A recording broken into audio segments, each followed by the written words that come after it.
the one part that starts off in your book, you begin to talk about race just in general, right? Like, what is race?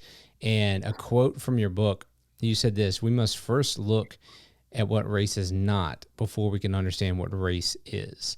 You want to expound upon that a little bit? Well, yes.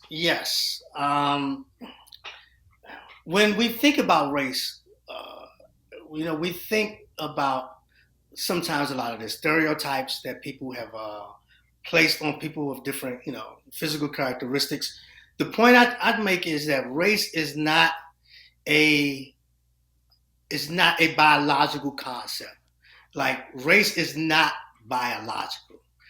That and I get a lot of evidence for this. I quote people in the scientific community. I quote the Bible about this, and that the differences that we see, a lot of the differences that we see, are more cultural than they are anything else. So, we talk about like music, we talk about like food and that type of stuff, but those things really have nothing to do with race.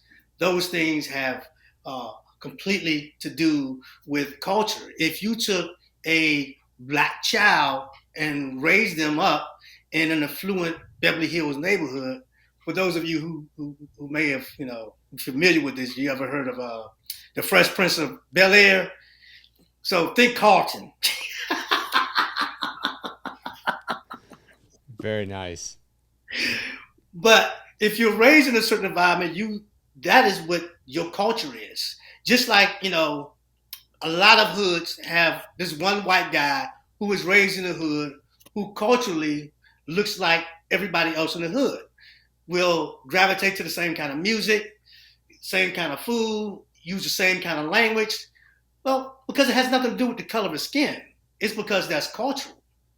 Even some of the medical things that we are told are supposed to be race related, like a hypertension,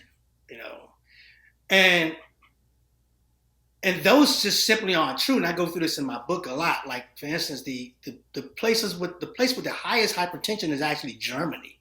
So I dispel a lot of those myths that we have as far as to try to prove that we are biologically, that the races are different and they're not different, which is why I can get a heart transplant from somebody in China, a kidney transplant from somebody in India, because we are basically all the same. We are basically from Adam and Eve.